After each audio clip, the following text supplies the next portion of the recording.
So one of the strangest things Nintendo has done, and I'm not too surprised Nintendo is doing this, is they're basically erasing the railroad Donkey Kong games. So first is the eraser of King K. Rool. Outside of his appearance in Smash Bros., Nintendo has kind of slowly erased King K. Rool from Donkey Kong, even though it's kind of strange because it's kind of like wiping away Bowser and replacing him with a new villain.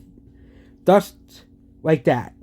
Oh, and I get WoW is owned by Microsoft, but Nintendo still owns these characters, okay? It's not like, these characters are not owned by Nintendo, like Xeno is. Like, there's a reason why Xeno has never appeared again. It's because Nintendo doesn't own Xeno. Nintendo doesn't own that character, doesn't own the rights specifically to Xeno, but they're basically being very petty because they don't own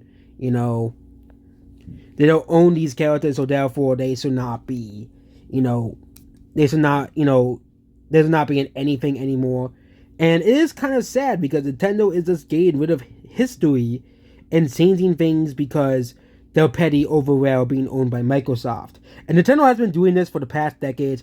First was Eraser of King K. Rool out of Donkey Kong Country Returns and replacing him with the Tikis.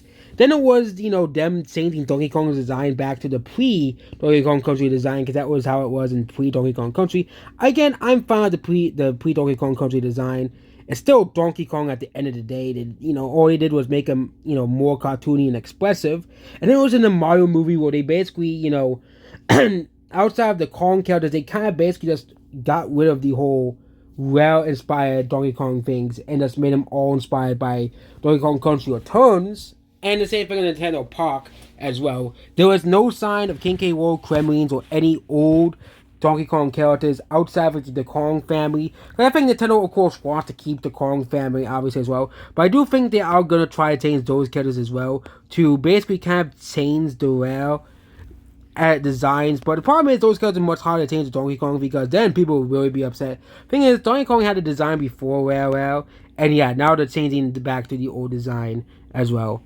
Yeah. So it seems that this new Donkey Kong design past post Mario movie might actually be permanent as well as the photo eraser of Railroad Donkey Kong continues as well. So basically, I do think Rare fans have every right to be upset over Donkey Kong Country Returns basically replacing, Donkey